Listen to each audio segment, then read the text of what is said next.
This video is sponsored by Chakra 17. Awaken your vitality with our anti-aging coffee. Hi, everyone, and welcome to the podcast. We have returning guest, Mr. Mark Z, and we have a special guest, Mr. Zester, who's joining us. And they're going to be giving us all their insights, of course, on the global financial reset, both on the currency and the crypto side of things. We are looking forward to a very meaty, in-depth discussion, as per usual. If you're new to the podcast, please do like, subscribe, and share as it helps the channel grow and others to gain in the knowledge you're currently being afforded.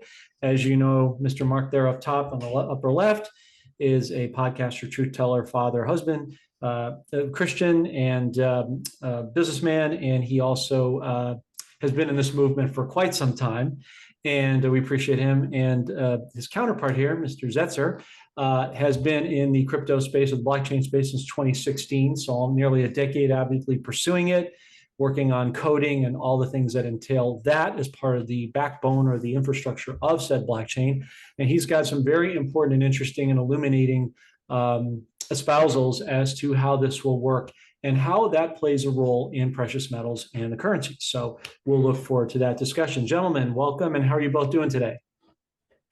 Fantastic. I don't know about him, but it's been a busy but great day. Yes. Mr. Zester, how about you? How are you doing today?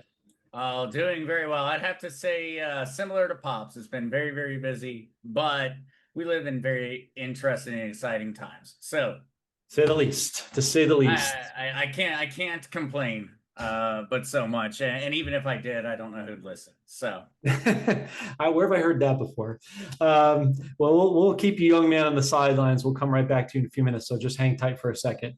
Now to senior over here, Mark, as I typically do with you, give us a little bit, if you would, please indulge us for our audiences, where you see the breakdown in terms of the reset, specifically with the dinar and dong, all the usual aforementioned items of importance.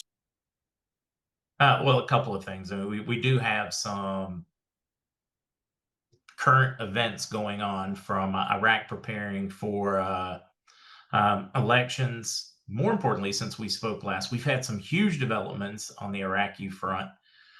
We've had big movement on oil shipments going through the Port of Ceyhan in Turkey. We've been waiting for that one for quite some time. We are quickly closing in on the end of the HCL agreements. I mean, we have some massive accomplishments in recent time. Since we spoke last, we have a tentative peace, or I know it's a little shaky right now, but it does appear to be holding in Israel and in Gaza, or the Palestinian-Israeli conflict.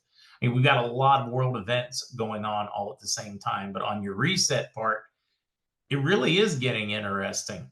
We're seeing more and more experts out there calling for that reset to commodities, assets, gold, its role, central banks. Iraq this month going 162.5 tons, greatly increasing their gold holdings. Other countries doing the same. India very quietly doing that. Turkey very quietly doing that. And when I mention that one, it's going to be a play-in for when Zester starts talking about some of the technologies. Zimbabwe, I know that's one we probably may not have had on your mind to touch in, but the U.S., with many Republicans calling for pushing legislation now to, I don't know if legislation is the right word, to remove sanctions on Zimbabwe. So we have sudden movement there. We've seen a lot of cleaning up going on in Vietnam.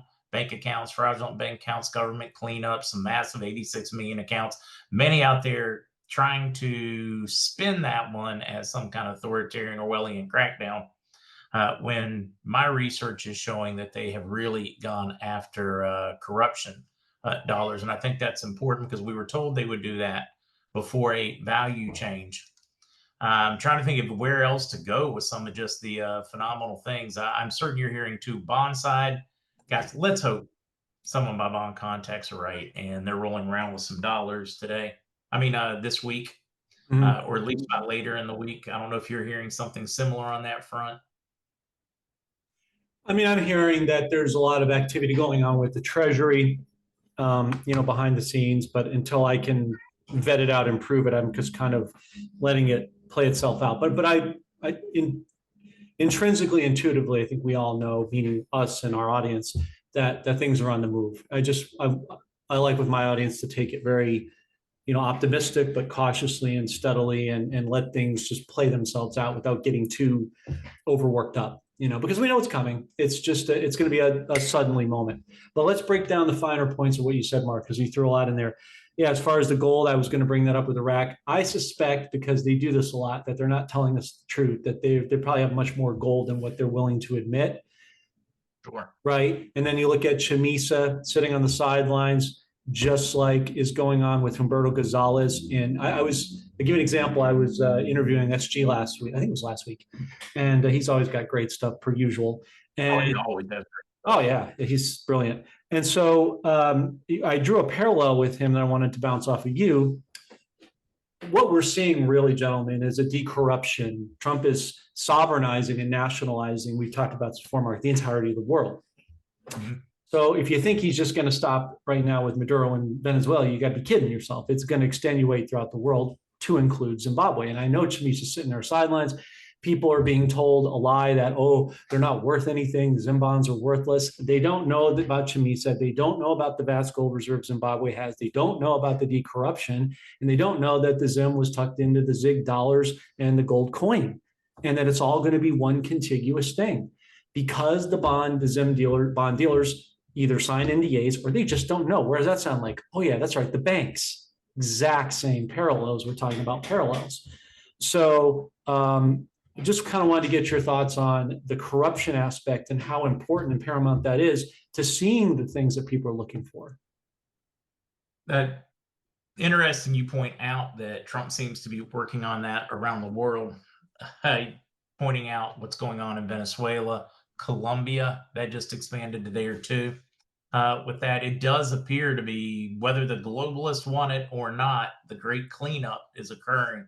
And I do think it's important to note, because what I consider the countries we're watching the most seem to be the ones with the most attention on them for cleaning things up. I mean, isn't it crazy that, Iraq, Vietnam, Venezuela, these countries that we're Thailand, Indonesia, these countries that have been watching them for some time, their currencies, their values, their commodities, their natural resources, that the cleanup seemed to, for crazy reasons, started right there in the countries with the currencies we've been watching and been told for some years now to expect some very considerable changes. And I do want to, and I know I've mentioned this with you before, I just don't know how many podcasts ago that was.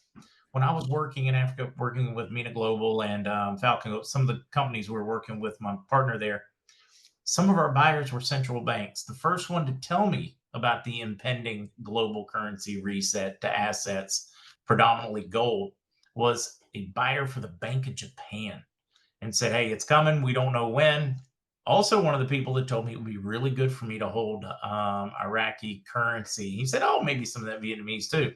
But they were purchasing gold for a coming reset. They didn't know when. They believed it could be as far as early to mid 2020s. And here we are, mid 2020. So I just wanted to throw that little piece in there because I think it is some important foreshadowing. No, I'm really glad you said that, Mark, because I have a follow-up question with you in a minute. But I was dealing years ago in my music world with a Vietnamese investor. And I remember in 2018, he told me his family was ensconced in the government of now Ho Chi Minh City, formerly Saigon.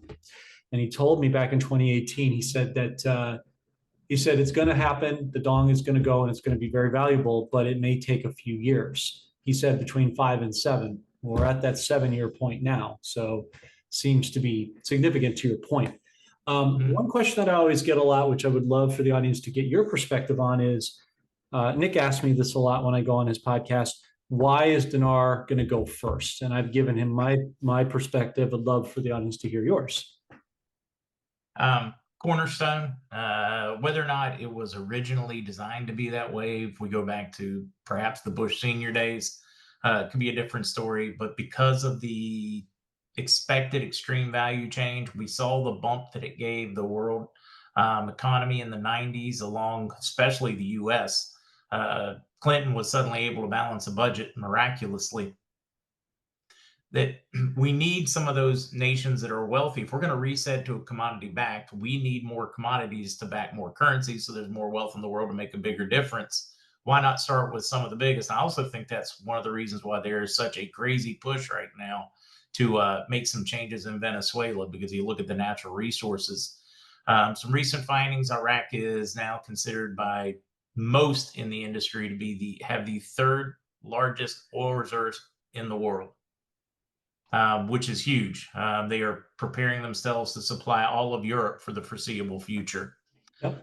It's pretty exciting when you just track those changes and developments. Absolutely. Well said. Thank you for that. And also, Mark, as you'll know, you saw last week's peace deal in the Middle East with, what was, I think, 25 nations. And of course, Iraq was there, and he's front and center shaking Sudanese hand saying, hey, you got plenty of oil and let's talk soon, optically. It's important to denote again for the audience posterity, as you both know, that Iraq wants to boast the largest building, speaking of infrastructure and reconstruction, keyword that they said for the world to hear as part of the HCL and all the impending important laws. Iraq wants to have the world's largest building in the CBI building over Dubai. How are they going to do that without a massive rate change, which we all know, three of us know, is the real rates in the private sector, the Ministry of Planning. So people are looking at the CBI rate. That's not where it is. It's in the Ministry of Planning, which has not yet been revealed. So just important to note. And yes, you have to have a clean out in Venezuela and all the other countries. Thailand, as you mentioned rightly. I remember working with a Thai business person, and they go back and forth in the textile world. And I kind of played, dumb with them. I said, hey, I hear your country has some immense value. They go, yeah, the Thai baht's going to do well in the future. Like, even they know. Some of the business people are very aware of, on a circular level, what's coming. So it's pretty interesting to see how all these things are coming together. Any other thoughts or things you want to add? When we say those, just remember, most of these changes that we're talking about have been occurring right in front of our eyes. We've been watching this progress. Irritating, frustrating for many because we wanted it years ago, but we are watching it develop right in front of us. Well, it's on God's time, not on our time. So, and we don't see all there is to see. So we want it yesterday in this microwave society. But if it happens too quickly, it becomes a lottery mentality, and then you end up losing a lot more than you would gain. But yes, I certainly sympathize with people on the long wait this has taken, for sure. But this is unprecedented, and an investment of this size, a blessing of this size, you can't even calculate it. No, you can't. But I mean, when we say unprecedented, technology, it's current, it's all those, so it feels different. But the world resets from fiat to commodities roughly every 100 years. Sometimes it only takes 75, sometimes it takes 125 years or so. You're just watching a natural cycle. It's or many out there, it's like watching the fall of Rome when we were going through the 2020, 2024. But with internet, it's the same idea. We're wash, rinsing, and repeat. We just have cooler technology and better cars. Yeah, I meant to say that, it's happened obviously, in Kuwait and in Germany, but on a global scale of this magnitude, we have not yet seen this. I mean, this is just like not in our lifetimes. No. And it's an honor to be a part of it in this lifetime, for sure. Anything else you would like to add? When I talk about those, we talk about, like you and I, we talk about like the nuts and the bolts, the values of metal, the currencies, the resources, the developments, all those things. But that's one of the reasons I thought it would be a good idea to bring Zester along today. And I'm glad you agree with that one. Is we've been watching that development. He's been working in that industry for years. They've been we all have different names for it, but they have been putting together this technology, this process, the ability to do these things for quite some time, right in front of our very noses. And we have so many people now that just like, no, that's not it, because they use a different term, but it is exactly what they've been looking for. And I'm really looking forward to when we start on that conversation. Yeah, me too. So thank you, Mark, for contributing. And on that perfect segue that you provided, let's go to your son, Zester. Thank you for joining us and hanging out and being patient. And talking with you offline before we got started, I mean, it's pretty impressive relative to your age, however we define that in the old world. You're an old soul, and I can see that's from good discernment and proper rearing on your dad's part. But you had some yes.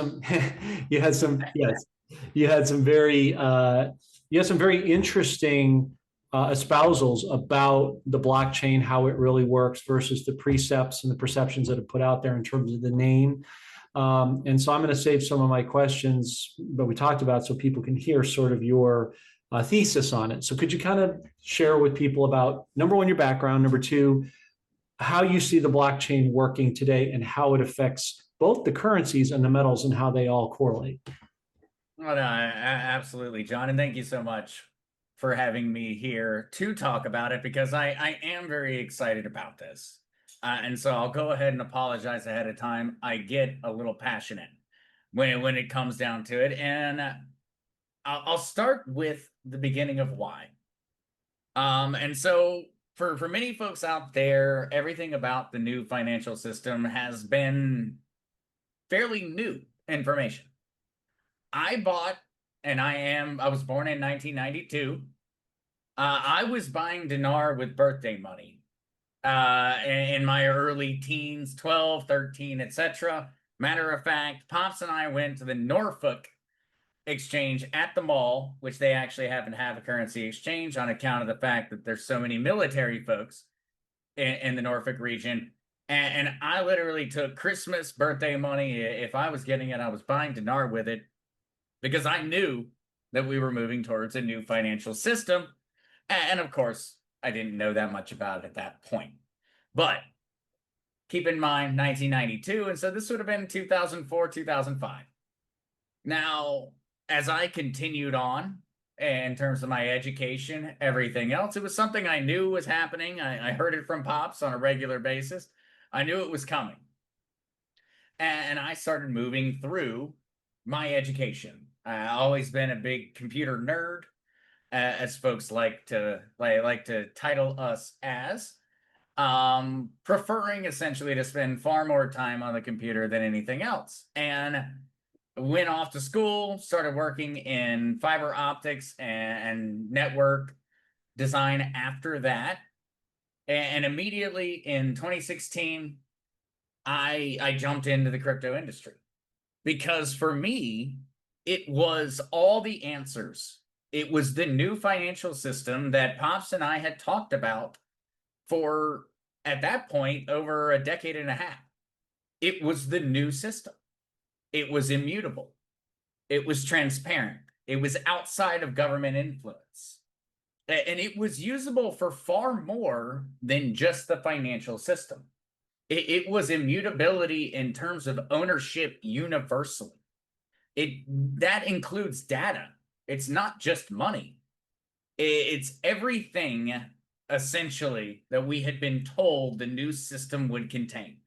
It would be a financial system that entirely protected us. And also, at the same time that this new financial system came into existence, we would also suddenly have sovereignty over our own selves, over the ownership of our birth certificate, our social security number, our name, our house, everything.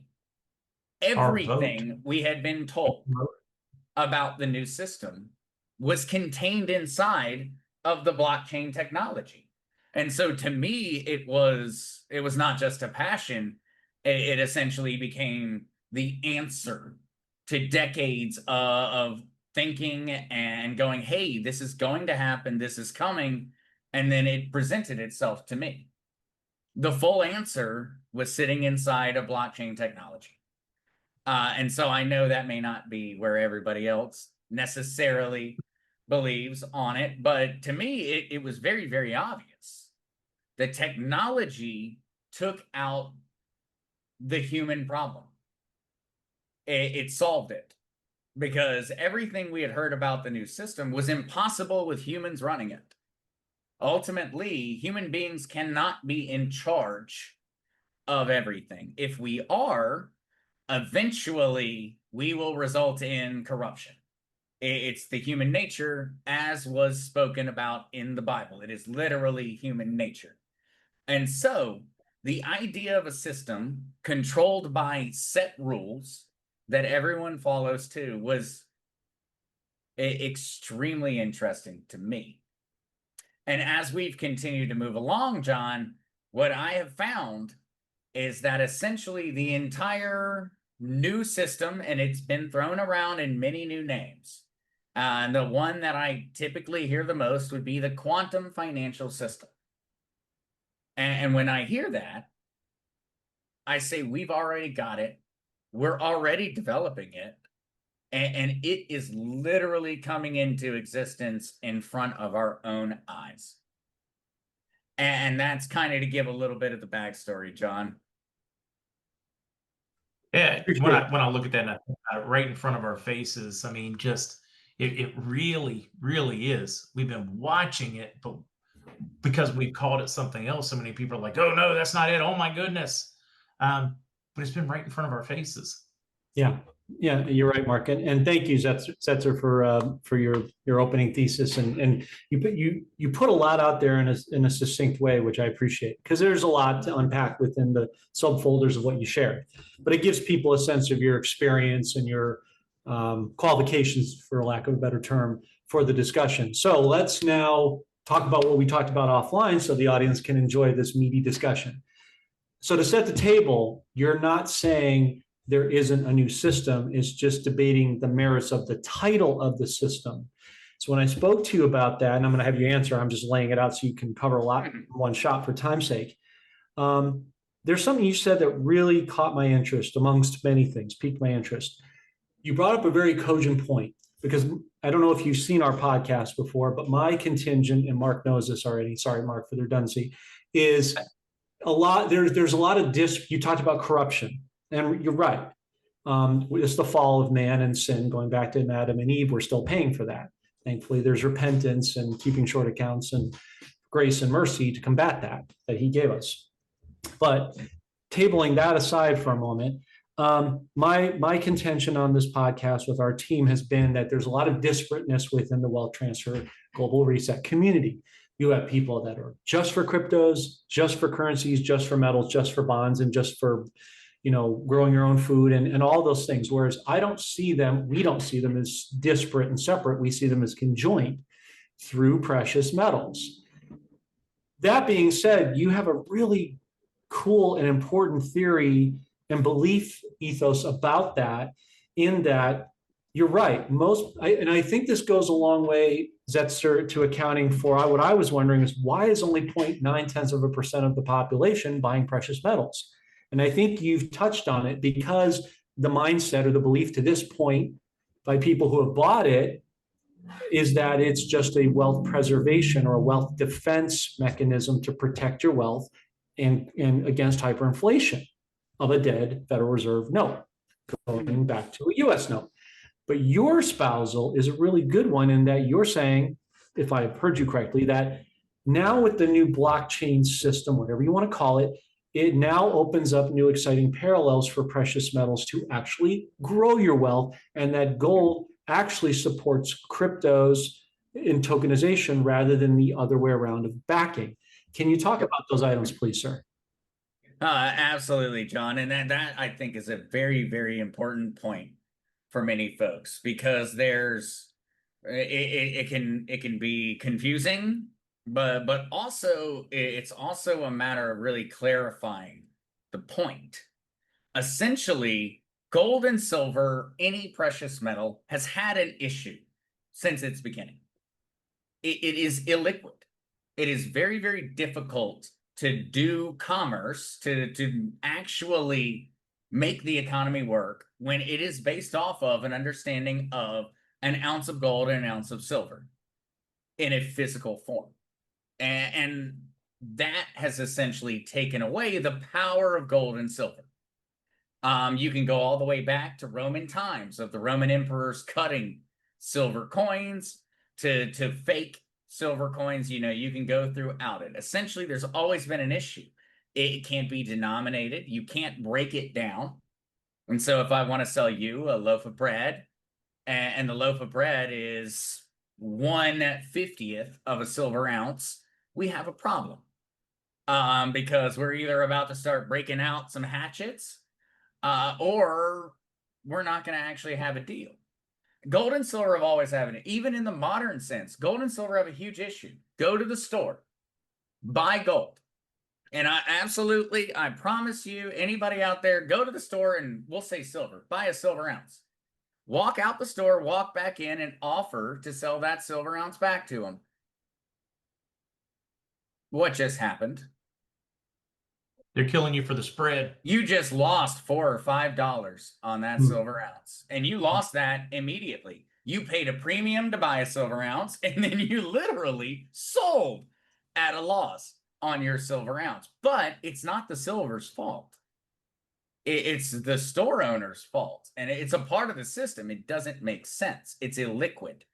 And liquidity, when I'm talking about this, is a matter of liquidity of capital, the ability to move funds. And so that is where this becomes so powerful, John, in terms of the blockchain. We are taking gold and silver and we're tokenizing it. And as we do that, we have taken away all of the problems. When you buy gold or you buy silver on the blockchain, guess what price you will pay? Spot price, identical. When you would like to sell, what will you pay?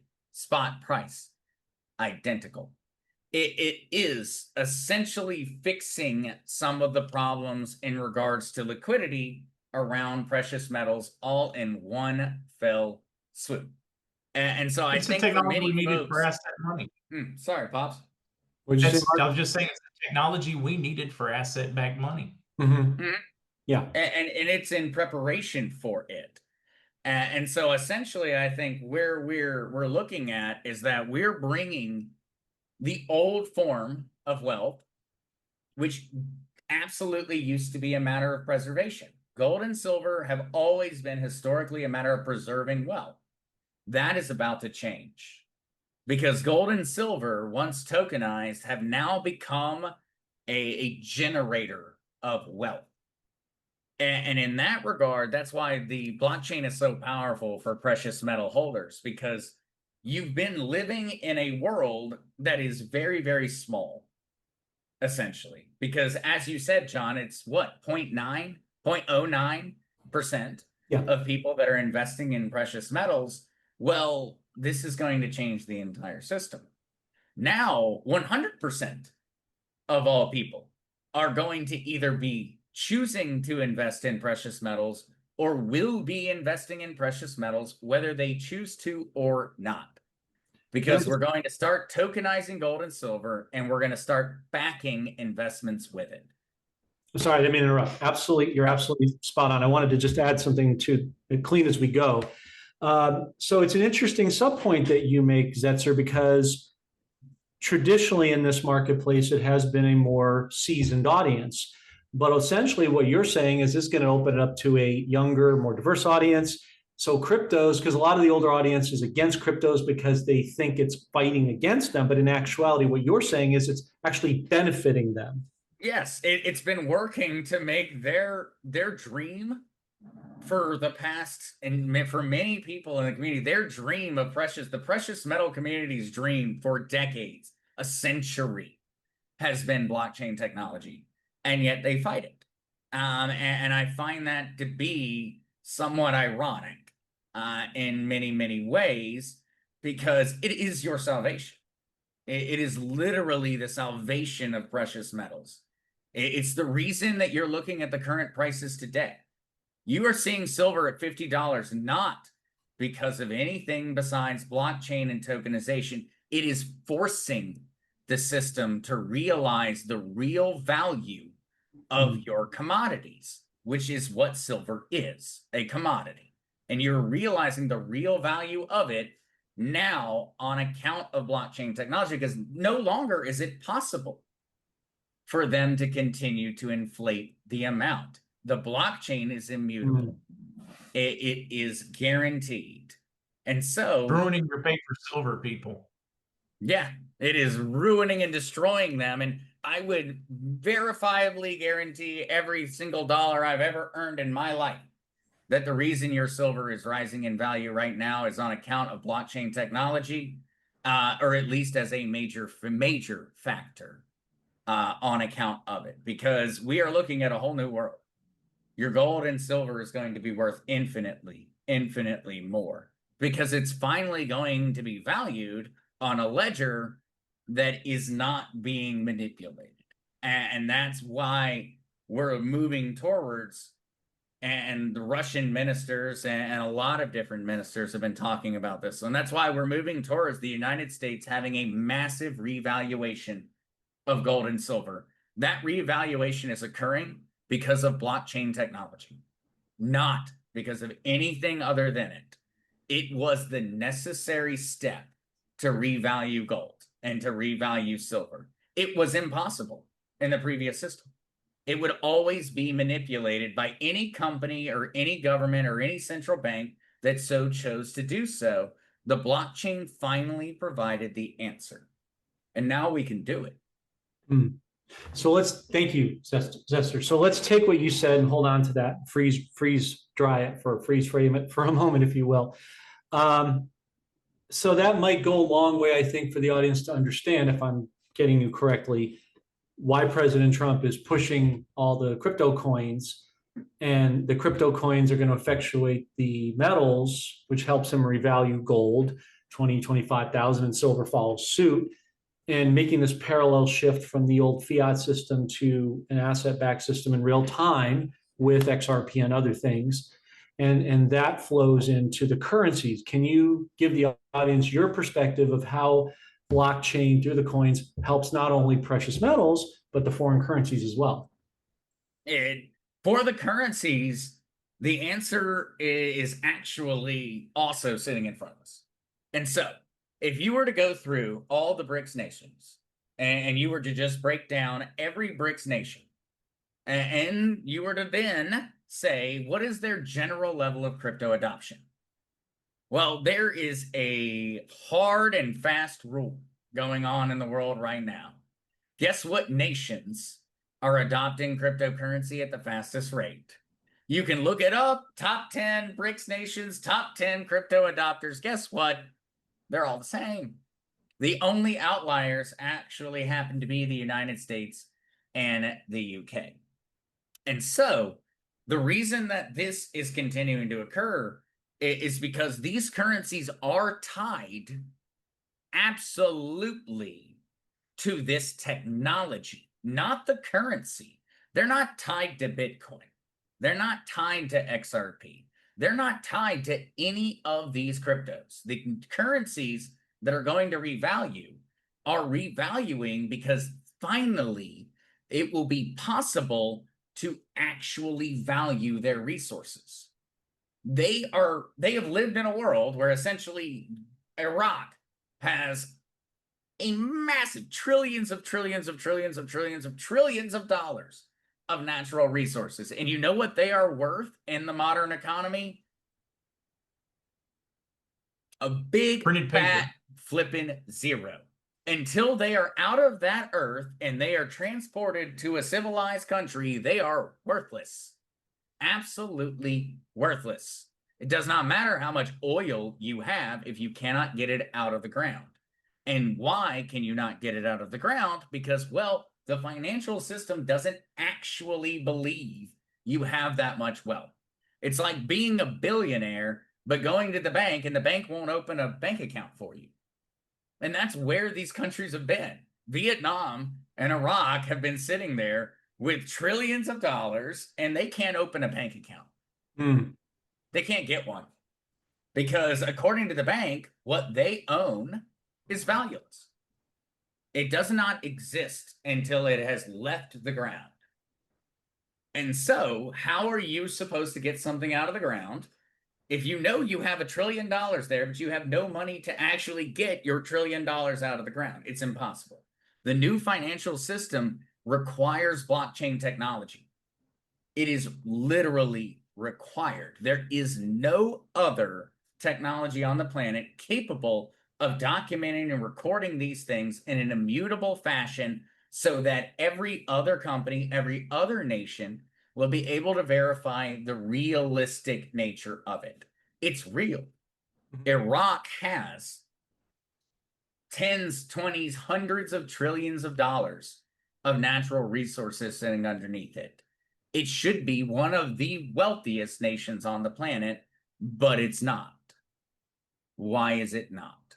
It's not because it's impossible until the new financial system comes into effect. And that new system undoubtedly has got to be based off of blockchain technology. And that's why I think it's so serious to look at the advancements currently occurring in terms of blockchain and what has been referred to as cryptocurrency in terms of right now. Because it shouldn't be referred to as crypto. It's blockchain. The blockchain is what's changing our world. Crypto is a distraction. It's like blockchain is the tree and the cryptos are the branches. And it's just one branch. Just because one branch. ultimately, the quantum financial system and everything we heard about was not just money. It also had a lot to do with politics and the legitimacy of our legal system, the judicial branch of the government. And ultimately, we have split those apart. And we've said it's a QFS. It's a quantum financial system. You have not answered the issues that are currently occurring in our political system by referring to it as the QFS. You've actually entirely diminished how big of an event is occurring, because it's more than that. Blockchain technology is our new voting system. It is our new system for ownership. It is our new system for the legal. And the entire idea of the judicial system is based off of the blockchain going into the future. And if it's not, we're ultimately losing out as humanity, because we need a fair system. And the only way to make a fair system is to take humans out of the general idea and leave it to the ideas that humans agree to. We set the rules. We all agree to what the rules are going to be, and we allow the blockchain to operate, and it will keep us in line. It really is crazy to think about how momentous of an occasion we are currently living in. Yeah. When it comes down to it. This was impossible throughout all of human history. This has never been possible. Until now. So important couple of questions for you, Zetzer. Thank you. That was a great breakdown, as I no surprise talking to you and with your dad. So two important questions, Zetzer, to everything you just shared. So I had a guest on last week who's pretty high up, retired military. She's very knowledgeable in a lot of areas. She tells me that the new system, whatever we want to call it, I'll just call it blockchain just to be neutral. The new blockchain. Our own name, maybe Quantum Phoenix, Quantum Financial. I don't know. I like capitalism 2.0. I really like the term capitalism 2.0 because it's a superior form of capitalism. Yeah. Money dictates and money walks and bullshit, that does not. Right. Exactly. Whether you call it that or quantum phoenix system, and I say because the economist in 1988, the phoenix rising of the ashes, however, it's asset backed. It's a level playing field, is what you're really saying. This is how Trump's achieving the level playing field. That's an important denotation. So here's the two questions, Zetzer. So my friend tells me last week on our show that her banking / treasury military people are telling her that the banks, we were talking about the banks a minute ago, so I'm asking you this, had to be on this system mandated by October 15th. Have you heard that? I've heard a lot of different rumors in terms of the timing, and a lot of it comes down to the ISO designation. And I would love to talk about the ISO designation for a moment. Yeah, go for it. Just because there's a lot of misinformation out there in terms of what ISO 200,022 means. I've never figured out the best way to throw that one in besides just saying ISO. ISO is a messaging standard. It is the same idea as Robert's Rules of Order. For anybody who's ever been in a club or anybody who participated in the UN in school, I don't know if Robert's Rules of Order immediately come to mind. They are just the rules of communication. How do we communicate back and forth? And so those rules for ISO are matters of rules how a bank would communicate back and forth between. They are very important and they are a part of the future, but they do not disregard the other cryptocurrencies because it is literally a matter of changing how you communicate, not a natural part of your blockchain. And so a very important nuance here, XRP is not ISO. And I'm going to pause for a second. XRP, the coin, is not ISO. The XRP ledger, the blockchain that it operates upon, is ISO compliant. And it's a very important nuance that many folks do not dive into, is that there is a big difference between the two. Essentially, it is a communication standard for the blockchain. It's not a matter of the token or the coin. But I think you've brought up a very important point there, John, that there's a lot of communication going out and concern going out in regards to the compliance of these different soon-to-be banking organizations, because they are about to become banks. XRP has already filed to become a bank. Correct. Correct. Thank you for making that important delineation, Setzer, between the two. So let's take that question I was asking you and delve it into this. You baked it into this cake. So the ISO implementation, from what we can see, is November 22nd is the hard date. What is significant, putting the JFK thing aside and the timing, we get that. But from a financial banking, from a asset standpoint, what in your estimation is important about that date, and what do you think occurs after that? That one's that one gets into a lot of very interesting things. And so I have been working in the crypto space for many years. I've worked on Ethereum projects, Solana projects, on a variety of different blockchains. And something that I would tell you, and everyone can take this with whatever grain of salt they so choose, that developers on Solana and Ethereum do not care about ISO, and nor do they know what it even is. They have no idea what it is, and they don't give a crap about it. And that is just the actual facts. When it comes down to it, developers, coders, the people building blockchain technology do not care about it. Now, we as a subgroup do, because we know that it's a part of the banking part of this entire equation. Whereas for most folks in crypto, it is more about decentralization of control of the financial system and less about worrying about where the banks are going to make their transactions between. And so we fit into a little bit of a subsection. So I just want people to know that when you talk to most folks in crypto, they're not going to know about ISO. Or if they do know about it, it's going to be something that they heard from a fringe outlet. Sure. And the reason that they don't, and I think this is very, very, very important for everyone to understand, one update to Ethereum makes Ethereum ISO compliant. The reason they do not care is because it's not the rules yet. And so I think that folks have disregarded all the rest of the crypto space, saying they're not ISO compliant. They're not ISO compliant because if you run a business, do you follow rules that don't exist yet? No.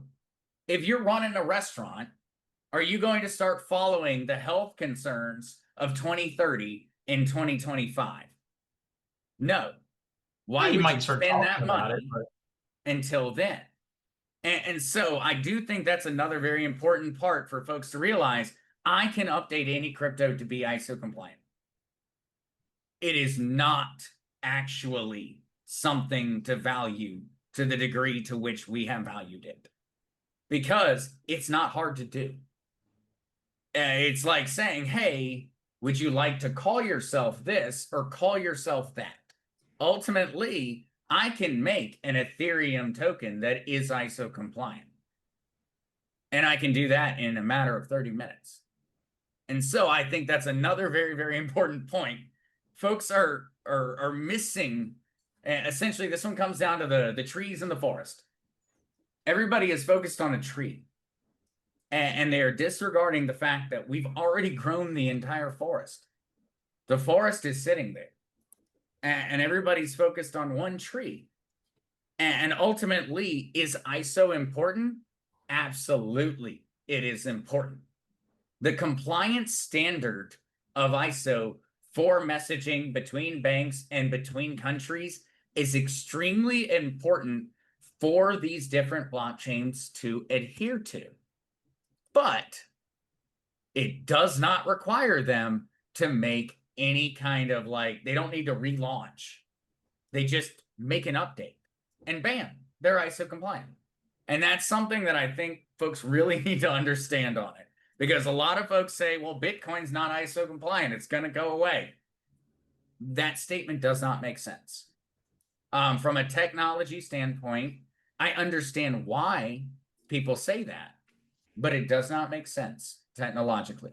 That's not how it works, ultimately. It works differently from that. And I think it's very important to focus on the companies that are positioning themselves for ISO, because that is a clear indication that those companies are aware of what's happening. And that's why I talked about the fact that Ethereum and Solana developers are not. I think that that is a detriment to them, a detriment to Solana, a detriment to Ethereum. I think they should be far more aware of ISO compliance, and that they should be already adhering to it, because XRP, XLM, XTC, all of these guys are going to have a huge leg up on everyone else, because they don't need to go through this entire process of adopting ISO compliance. That's where the value is. And I know that's nuanced, and maybe that's maybe that's a little bit maybe it's too focused on kind of the hyper points or the very small micro points of this entire thing, but I think it's something for folks to think about. I agree with you. And no, Ripple, Settle, Lumens are absolutely the front runners. We've talked about this with my audience. You said already XRP, XLM, XTC in that order. And, it makes sense. Gold, silver, copper too, when you think about it, just follows, whether it's the interplay of the physical metals or the blockchain supporting it, they still have a collaboration to play, to your point. So this may be, hang with me for a minute, Zetzer, as I walk through this. This may be the most important question that I ask you that encapsulates this discussion, because everybody in my audience is just like you guys, your audience is at different points. Some people are more proficient at currencies than metals, some metals and cryptos, and some have a nice blend. I'm trying to encourage our audience to diversify, because I kind of brought that up earlier. So this week, as you know, Zetzer, is very significant because it's a lot of crypto rules based evaluations with ETFs going through, I believe, the 25th. You have a case where banks are losing $300 billion per every dollar that silver goes up, which is affecting their naked shorting with backwardization. We've talked about it in my audience. They I think are familiar with that.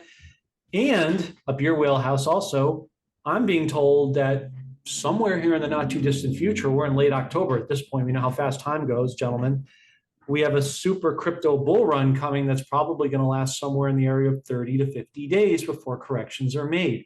So with all of that said, Zetzer, if you can put on your forecasting hat, how do you see all these things playing out in terms of the super crypto bull run, how it affects the silver market or the metals markets and the currencies all in the same space of that time?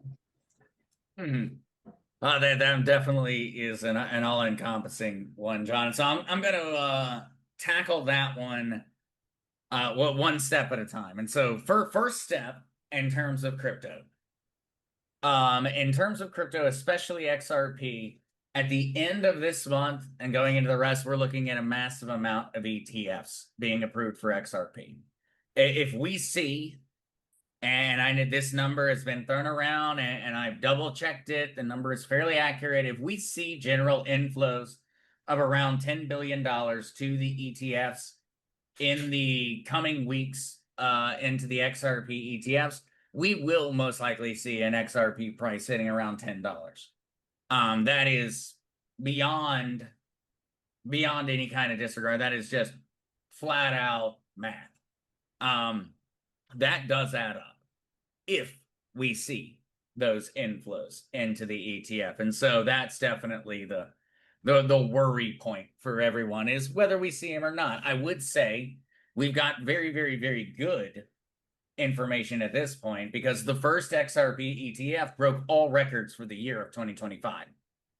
The highest inflow of any ETF launched in the entire year has been an XRP ETF, and it was the first one, and it was a fairly non-reputable company providing it in comparison to the companies that are about to start launching their XRP ETF. So that's very, very exciting for a crypto bull run overall, especially if you're focused on ISO and XRP.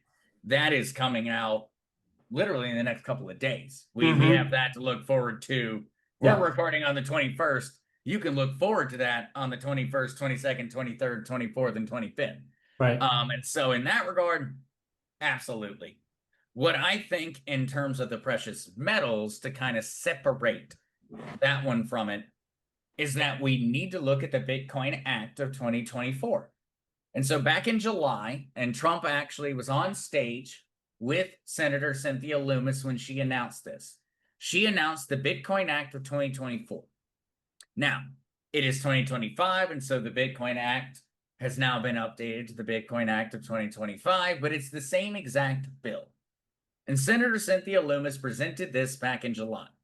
What it called for was the creation of a crypto strategic reserve in a decentralized fashion, geographically based around the United States. And anybody and everybody can go look at this on congress.gov. You do not need to trust me at all. This is very, very public knowledge. It doesn't matter that Zester said it. It's literally fact. She presented this entire bill, which broke down a geographic breakdown, a decentralization of crypto reserves and crypto mining facilities across the entire United States, with the idea of creating a Bitcoin strategic reserve, and further upon that, a crypto strategic reserve. And many folks quit reading right there. Just right there. That was the end of everyone's attention span. Everyone quit reading the legislation. It further goes on to talk about how this will be created. How it will be created, once again, go look at this online. You don't need to trust me. It will be created by the revaluation of gold in the United States Federal Reserve. That is how it will be created. Do not need to look at anybody on YouTube. Go straight to the United States government. Ask them about it. It is public knowledge now. Yep. And that is what they have set out. They are going to entirely reset our financial system through the revaluation of gold and the movement of the entire structural financial system over to the blockchain. They are going to revalue gold. They're going to destabilize the world through the utilization of the United States dollar stablecoin, which we can all argue whether that's moral or not. I'm not going to argue that right now because I have lots of opinions, but that's what they're going to do. They're going to take gold and silver and they're going to revalue them. And they're going to take the stablecoin system that they're currently spreading across the world, and they're going to utilize it to entirely reset the United States financial system. They're going to pay off the debt in a day on account of it. Literally, we are going to pay off our entire debt in a day, snap of a finger, and it will all occur on account of the combination of precious metals and the blockchain, because it finally allows for the United States to pull that kind of weight.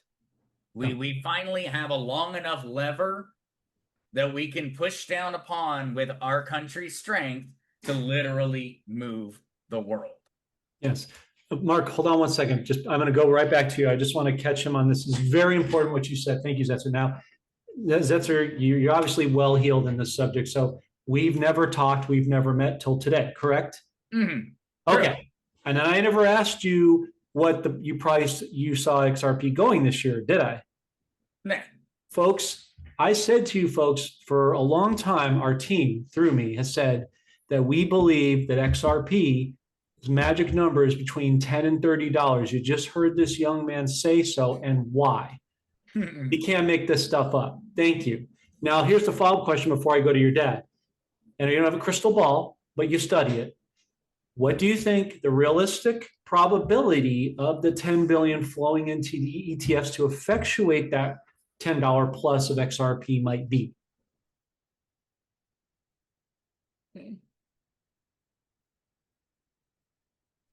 You just, that was for you, Pops. oh, is that for you? In regards to what would be necessary for $10 billion to flow in to the XRP ETFs in the coming days, because we're about to see a bunch of them launch in the coming days. $10 billion of inflow has been predicted by many to send the price of XRP to somewhere around double digits, $10, essentially. Yeah, so many people out there talking about XRP. Oh, it's the rumors that it's gold back. That limits it because of the system they put together, because of the compliance, the Ripple Bank, the movement. They're going to have the ability to tokenize gold, silver, pork bellies, wheat, sunflower seeds. I don't think anybody's really paying attention to its true potential. They're just looking at it and really like, oh, they got this little like honed in on this one little spot. No, its potential, John, I think you at 10, pretty conservative. What do you think the percentage of that happening, Mark, this week, as Zester was saying, would be on a scale of, say, 1 to 10? Oh, this week, I don't know. That might be pushing a little bit. I'm looking, I always think more long term. I'm like, all right, Sure. what are the fundamentals say? Which way is it going? Yeah. It's highly possible for it to, I mean, it's only going to need to quadruple. And for those that don't remember, if you go 10, 15 years ago, you could have spent pennies buying Bitcoin or X or any of them dirt cheap. And then you look at them now, that's exponential growth. And you're about to see another one of those. You talked about your bull run. You're about to see that bull run. Let me rephrase the question, because you're right. It could be pushing it this week. What are the chances you both think that a 10 plus for XRP could happen this year? I would go very, very limited on that one. I strongly believe this is something that a lot of folks get. They're like, oh, the announcement. And it brings me back to one of the old tenements of any form of investing. Buy the rumor, sell the news. Ultimately, when it comes down to it, I think that folks are in a bit of a hurry, because we're all in a hurry. Ultimately, we need to see the XRP ETFs come out, and we need to see $10 billion of inflow and it stay. Not $10 billion of inflow next week and suddenly XRP is worth $10. No, that will not happen. That's not financially logical. And if that does happen, sell. Yeah. Absolutely flip and sell. If that crap happens, it will not stay. It's not logical. That's not how markets work. Ultimately, we need to see $10 billion inflow to XRP ETFs, and then we need to see $10 billion stay. It's very, very important, essentially, that we take the numbers of inflow and outflow and that we keep those things in mind. Ultimately, we need money to go into XRP and stay in XRP, because that's how the markets work, especially in crypto. Our markets are 24/7, 365. There is never a day off. If some guy decides to sell $10 million of a cryptocurrency at 2 p.m. 2 a.m.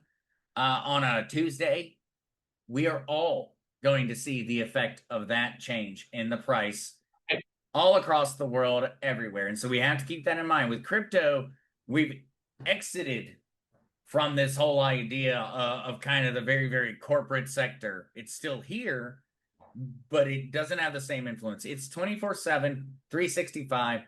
We need that money to stay. If that money stays, then yeah, that's where we're heading. We're heading to that $10. That money just can't come in and then decide to leave next week. Right. That would entirely change the thought process. Fair enough. Now, at some point, it's going to stay because it's going to be used to tokenize these hard assets. So, I mean, you're still in that growth phase. Yep. Yeah, And that's very, sorry. Go ahead, Zester, I'm sorry. That's very important to focus on, because many folks have, and I've been asked this many times, well, the banks and the government are going to buy back our XRP. Okay, they're not going to buy it back. Not the way that it's been presented. They're going to buy it from you because they need it. That's the truth. The kernel of truth at that one is they're going to buy it because they need it to tokenize gold and silver and treasury bonds. Look at the United States. We have tokenized treasury bonds on the XRP ledger already. You can buy US treasury bonds with XRP that are stored and consolidated on the XRP blockchain. That is only going to continue to increase, and that's where folks need to be very focused. That's where the value is. You're providing people with shovels and jeans. You're not mining gold. For that euphemism to everyone, that historical and very important one, the gold rush. Who became millionaires during the gold rush? It was nobody who was mining gold. Well, not nobody, well, but maybe very one or few. two. Most of it was folks selling the hammers and the leases. I mean, the shovels, the picks, the And pans. we're selling shovels. We're selling jeans. We're Levi. We're not, Tom and Harry, who have a mining pick and a dream. We're selling the jeans. We're selling the buckets. We're selling the mining pans. We're selling the food. That's what XRP is. XRP is not gold. It's not. It's not gold. It's not silver. It's not backed by any of them. It's selling the ability for you to participate in those industries. And those industries are about to become huge. And so it's giving you the ability to tokenize gold, giving you the ability to tokenize silver, giving you the ability to tokenize debt, copper, data, information, health records, car title loans, the deed to your house. That is what XRP is giving you. And that is what's going to make it so valuable. It's asset enabled, essentially. Yep.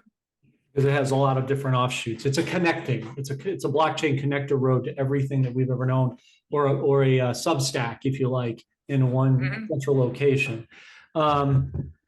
Okay, so thank you guys. I appreciate that. I'm going to drop an interesting little bomb on both of you. You may know this, you may not, because I know you guys are well informed.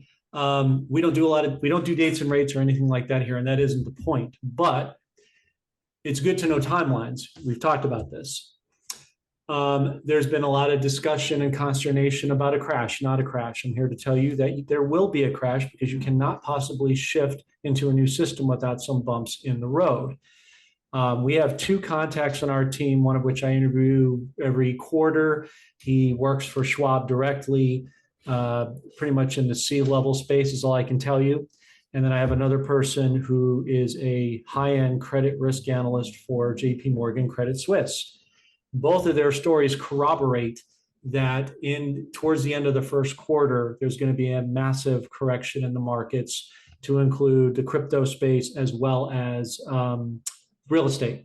And this has been known for some time. We're told that it's going to be somewhere between the end of February and early March first quarter. So I think that gives folks an insight as to a window of the reset, wealth transfer, tokenization, all these things, and the time to prepare for that shift so that they can buy up again, in the real estate. Mark, you and I have talked about this for a while. The beauty of this wealth transfer isn't just the financial, it's the purchasing power that people are going to have on the back end, because we're going to be resetting prices, and the blockchain is also going to help be a contributory factor of that. And I just thought you both might be interested to know for your audiences that that's pretty solid information we're getting in terms of this block of time window that we have. As of the time of this broadcast, we're looking at about a 4-month window for both worlds to occur. And I think it's important to note, because a lot of people, when you say something like that, they're going to look for a bridge to jump off. Oh my God, Jon said it's not happening until March. No, there's a tremendous amount that happens during that whole process. Right. I just wanted to throw that out as that cautionary tale, so people stop and think before. Yeah, don't react emotionally. I'm not saying the reset's waiting till March. That's not what I said. What I was talking about was the crash of the old system. For example, reset happens this year, you have time before the crash. So don't just run out and buy a house. Maybe if you have a home, let's say, hang out at it, prepare to sell it sometime next year and take advantage of the price drops, because wherever you're moving to is going to be less expensive than what you bought anyway because of the adjustments. That's the point I was trying to make. So thank you for saying that. No, I'm not saying folks waiting until next year for the reset or even March. It's not what I was talking about the crash itself, the adjustments as a result of said reset. And to Zetzer's point, the implication that the blockchain has on right sizing is, like he said, they're going to do it like that because it's been in the background. They just flip a switch and it's done. That was the point. So, but thank you, Mark. I appreciate that. That did make me think, though, John, as you were talking about that one. I do have, and so I presented this breakdown of all the real world examples of the blockchain being the QFS. I presented that actually on Pops' channel, I guess maybe a month ago now. Months. Yeah, it may have been more. Time does tend to fly, but it is not something that is. I have thousands of examples. It's not like it's a matter of trying to draw small correlations between things. Ultimately, and I've got a link that I'd love to share with you, John, on that one, because I started a Substack on it. Please do. And I actually presented this one over there. And so I just sent you the link directly to what already exists in terms of the financial revolution. Just as a breakdown from a blockchain perspective. And I think that we're far closer than everyone chooses to really accept. I just think that what we're seeing is that we're going back to a euphemism or an analogy I'd given to you, the whole story of the fisherman lost at sea. The fisherman lost at sea, praying for God to save him. Has a fisherman also ride right along and say, "Hey, I'd be happy to save you," and he says, "No, I'm waiting for God to save me." Same thing happens a few days later. I think we're living in that. Essentially, we've been presented with the answer, but it wasn't the answer that everybody wanted. Everybody did not want the answer to be very technological and very difficult to understand. And I get that. I absolutely understand that. But I think that, and myself included, and many folks, I think we have literally been looking at the new financial system coming into existence. And we've also been sitting there and asking people when the new financial system is going to happen. And that's a very, very silly mental state to be in. Essentially, we are watching it happen. It's happening in front of our own eyes. We don't need to look for anything that's going to happen in the future. It's already here. It's here. We're living in the present, and we just literally need to start living in the present. Yeah. If we were to live in the present, we would see the answers in front of us. We're living in the future, or we're living in the past. We need to start living in the present. It's currently happening. It already exists. It's just not been rolled out for all of us.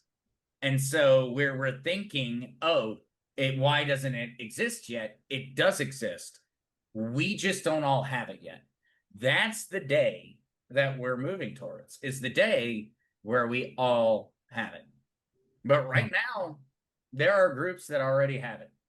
And they absolutely do. They have the new system. And it already exists. Look at Pax Gold. Pax Gold is a great example for folks to look at in terms of how the new system will work. I'm not saying buy Pax Gold. I'm not at all. I actually have a hard tenement, John, and I hadn't talked to you about that. I do not think that people should buy crypto. I don't think that they should. I think that people should make that decision on their own. I do not position people to buy crypto. You will own crypto no matter what you choose. It doesn't matter if you want crypto. I don't care. You will own crypto, and your financial wealth and your data will be on a blockchain. It does not matter what you want. It doesn't matter if you want to invest in crypto. It doesn't matter. You will own it, whether you like it or not. It is the new financial system. And so I don't need to convince people to buy crypto. I don't. That's what It's you a mean. waste of time. Why would I convince you to buy water? It'd be like being a water salesman. You're going to buy water because you literally need it to live. It's the same idea with crypto. I don't need to convince anyone. Ultimately, all I want to do is I want to make certain that as many people as possible are aware of what this new financial system means. And that is where the values end. It's the new reality is what you're saying, essentially. Yes, it's reality, and it's already in existence. There's nothing to wait for. It's now. Yeah, the future is now. Yeah. So one last question, just because I know we've gone on a little longer than usual, but because we needed to really flesh out a lot of subjects and kind of level the foundation out of precepts and misconceptions and this and that. And you both were instrumental in that as always. So thank you. You just said some things that Zester, that I want to go back to that I don't want to gloss over real quick. You said, if I heard you right, you said something to the effect a minute ago of, we're much closer than we think. Are you talking about the reset and the crash, or both? Yes. Okay. In that regard, I would say both. I do think that the crash is going to be more managed, maybe than folks are expecting. I think it will be a far more managed crash that will occur over it. But ultimately, if we were to follow along the entire logic stream of the blockchain system being the new QF, whatever you call it, if we're to follow that logic stream and we're to continue on to the day or the days before, ultimately, there is a huge opportunity in those preceding days to wipe out the debt of every nation on the planet. And so I strongly believe that we will see that occur because it is logical. Ultimately, we can't have a new financial system when we still have debts and ledgers and everything else for every country and every person and everything on the entire planet. Right. And so I do strongly believe that what we're going to see is we're going to see a massive market manipulation occur in regards to the value of gold, silver, other precious metals, and I would also include commodities inside of this. And that we're going to see that essentially occur at the exact same time as we see a massive destabilization of the value of the United States-backed stable coins. And the reason that I believe that is because by having those two events occur at the exact same time, you are going to massively increase the value, wealth, general holdings of the United States, but you're also going to massively devalue its debt. You're going to make the US dollar essentially valueless, but you're going to make the United States economy priceless. And by doing so, you're going to wipe out the global economy in a single day. It's going to be horrible. People are going to jump out of buildings. It's going to be horrible in terms of that, because that is what is necessary to genuinely reset an economy.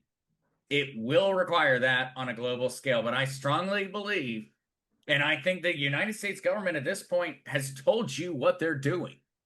I mean, Russian ministers have told you what I am laying out to you, and that I have been believing for a decade or so now, is literally what the Russian minister told you a month and a half ago. The Russian minister believes that's what the United States government is currently doing. And I believe he's right, because I believed him before he ever spoke. And so it was one of those like, oh yeah, no crap, dude. Yeah, you're telling me stuff I already knew. They're going to destroy the global economy. but they're going to do it by getting everyone hooked to US-backed stablecoins. Look at the world right now. Venezuela's currency has plummeted into nothing. What is the Venezuelan community, the Venezuelan voters, what are they using for their exchanges right now? They're using USDT, Tether, backed by the US dollar.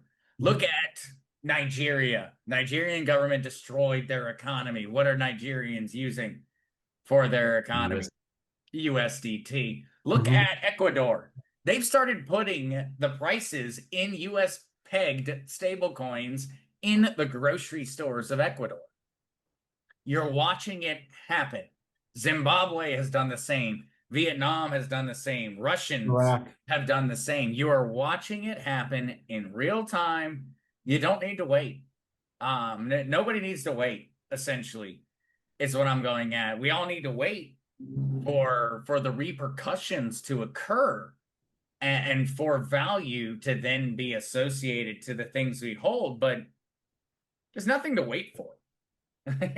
It's happening right now in front of us. We are moving to what I would choose to call capitalism 2.0. I do not like a lot of the terms that have been associated with the overall move, but it's the same thing with a different name. It is. It's just, it's important, Zetzer, that we differentiate for the audience who, as Mark said earlier, we don't want people, panicking and going hairy-carry, going, oh no, we're waiting until March. That's not what we said. So in the same vein, the repercussions you're talking about are both positive and negative. So as people are positioned in the ways that we've been showing them for years, they're actually going to do exceedingly well. This is bad for the globalists, the deep state, the powers that have been. And I just think it's important people hear that from all of us so that they get clarity and groundedness here so that you don't still go too high or too low, so we can manage this adjustment and ease in as much as possible. Interestingly enough, that's to your point, El Salvador made a shift a while ago, and that's why their economy is starting to thrive with using Bitcoin and other mechanisms. So they got ahead of the curve. It's going to be an interesting country to watch, as you boys both know, in the days, weeks, and months ahead. There are some conspiracies out there that he was actually a plant. In terms of El Salvador, from the crypto community, there are major rumors that have been pre-existing before he ever became president, that this man was going to become the president of El Salvador and that he was going to usher in the essentially the crypto revolution, because he and El Salvador as a country essentially fit into a very perfect niche. It was not ex-commie. It was not ex-capitalist. It was fit into a very unique niche of a nation. And there is a belief among many that essentially it was the proof, the original run for the new blockchain run world. And that's what we're seeing, is that essentially they test run the idea of moving the entire system, because look, El Salvador did not just move over their financial system. And people tend to just say, oh, El Salvador accepts Bitcoin, and they end the conversation. Whereas, no, El Salvador integrated blockchain technology to their judicial system. That's why they have no crime. It's not because of anything other. It's that easy. They integrated the new system, and we say it's the new financial system. It's not. It's not. It's the new everything. It's a very silly way we have gone about it. And I don't mean that to denigrate anybody at all. And in no form or fashion do I mean it that way. I completely understand why people have focused on the financial system in regards to it, but it's more, way more. El Salvador has gotten to the point that they're at. They're the safest nation in North and South. They're the safest nation on the planet.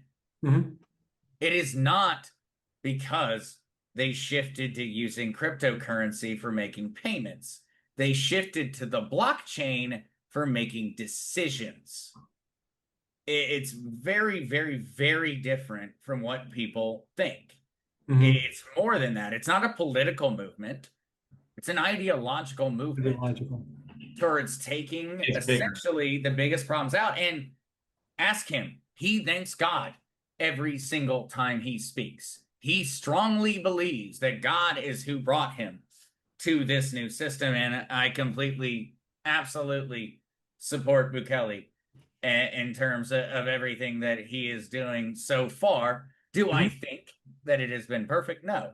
But honestly, I strongly believe that he is somebody who was given a gift, a message, and a pursuit in life, but was not necessarily trained to do it. And so he is enacting God's will, but not as a trained person to do so. He's just doing his best. Well, Zester, if you look throughout the Bible, I'm sure you know God qualifies the unqualified all the time. This is not the first time. And so we don't need to be perfect because no one and nothing is. But when you have a 92% crime reduction, you have a complete stabilization of the economy. And I'll give you another little tidbit you probably already know for the audience posterity. In addition to the what you call conspiratorial about his appointmentship or placement, it's also been discussed for years inside of. So before I ever came front of scenes, I've been part of my team for 11 years prior to the 2 years I've been here. So I'm commensurate with your dad in terms of experience, knowledge level, whatever you want to call it. It had been bantied about that there's a lot of nuclear fission under the ground in El Salvador that many people are not talking about that is going to effectuate the quantum energy that's coming out, because that's another form of the wealth transfer. We talk about Firepoint and things like that. So that's been bantied about too. So there's a lot to discuss for all these countries. I still go back to what I said to you in the very beginning of this conversation. Trump and the Patriots are helping these countries to nationalize and right size on a level playing field so they can be self-sufficient. It's better for them. It's better for us. People, because of NESARA, can go back to their home countries. They don't need to be here, et cetera, et cetera. Everybody wants to be with their family. That's common knowledge. You both know that. So there's just, when you talk about repercussions, I think it's important that people ground themselves in a balanced front that has, positive and negative implications like a coin. There's two sides to it. And they need to think about that critically, because you're throwing out a lot of highly intellectually, cerebrally intensive information that needs to be broken down and have proper perspective. So that's kind of what I'm here to do, is moderate that. So as we close up the podcast, gentlemen, I'm going to give you both the last word. Last thoughts you have both for the audience, and where can people find your work? Well, we'll do this alphabetically. I'll jump in there first. Remember, it is a conversion from a debt-based system where your debt is their asset, and then they're able to hypothecate more money on that. That system changes. So for many, the wealthiest in the world, their asset is your debt. Without your debt, they don't have an asset. So now we're going to go from a debt-based financial system to an asset-based financial system. So that shakeup is what you're going to see between now and, I don't know, late February, March, most likely. So that is a massive shift. The entire system is changing how it works. Keep that in mind when we're talking about those things. Two, it's going to be an awfully fun ride. I'm excited. Okay. Thank you for that, Mark. That's your turn. For me, I would just say that I think folks please do go out there and understand that essentially God's blessings come in very, very unique packages. And I think that that's something that we all need to look at outside of just any matter of a conversation regarding the financial system. But in terms of the financial system, I think it's a very, very important one. Essentially, we've been given the answer. We've been given the tools. And now we have been given the opportunity to choose to utilize them and enforce them. And I think that a large part of this entire ordeal is really hinging upon us. We want the global governments, we want the elites to change, but we're unwilling to do the things necessary to make them change. And I think that what we're being presented in the form of blockchain technology is the opportunity globally to take control. And we are either going to choose to do so or we're not. And if we don't, we will ensure that the same system perpetuates itself. We have been given the first chance in all of human history for us to take control of ownership and debt and value and wealth. It's never happened in all of human history. It's never been possible. And today it is. And so I hope people are happy, are grateful for their blessing, and not only are grateful for it, but also go out and defend and fight for it. Because if we don't, it will go away. Humans are humans. And even if we create a perfect system and we all get lazy, it will go right back to corruption, inequality, and inequity immediately. That is human. And so we need to ensure that we're not taking this thing for granted. Ultimately, we have a blessing in front of us, and that blessing comes with a buttload of work. And if you don't want to be a part of the work, well, you know, I don't know what to say. Because if we're not going to be a part of it, the system will repeat, and it will be your fault, essentially, at that point in time. If you do not learn, you do not change, and you become the same people that are currently running the system, that are lazy and ignorant to the struggles of the average everyday person, then all we're doing is replacing an aristocracy with a new aristocracy.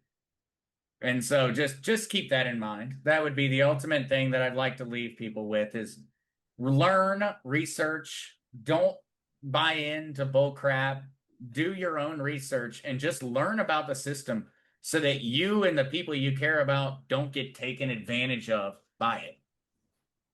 So well said. And I'll leave, Mark, of course, your links in the description per usual. Zester, I will put your Substack in the description as well so people can get access to that. I appreciate that. And it's a really important point, Zester, you talk about, because X22 talks about this a lot in a lot of his dissertations, that you know, the deep state, the central bank, will go away, but that we still live on the earth with evil, right? We still force of good and evil is going to try to predominate. So we have to teach our generations, my future generations, your future generations, Mark, you're doing it now, building a legacy with your son and so forth, so that this never ever happens again. And this is a cursory reminder of where we've come out of, because our forefathers didn't design this system for this ever to occur. They would have never dreamed of it. And now we're having to undo all that work to get it back to where it was, with the adaptation, as you said, of modern technology to accelerate that process. But with that blessing comes a huge responsibility, as you just articulated a moment ago. So I'll put those links in the description for everybody. And again, I want to go back to something Mark said. Mark was saying between now and March. He didn't say we're waiting for the reset till March. He's talking about from the blessing to the crash. It's very important that you folks hear that, and don't hear what you want to hear. Hear what the actual, you know, beginning end points are to that. So I just want to clarify that. Folks, I'm going to leave a couple different links underneath this video because of the subject matters we discussed. So if you are looking to get precious metals, we have a great relationship with Kirk Elliott. You can go to the link here, kepm.com/JD Metals. That will give you 2-day delivery, $9.95 silver, which is virtually unheard of, and the best possible pricing, spot or below. And then on the currencies, of course, dinar, dong, zim, Bolivar, and all the other 209 some odd countries and provinces. Add to the cash show you have, or if you're getting in for the first time, we will leave that link in the description as well. Gentlemen, thank you so much for, I know this is a longer podcast, but thank you for the copious information, your time, your patience. I appreciate it. God bless you both, and we pray you have a great rest of your day. Take care, John. Thanks, guys. Take care, everybody.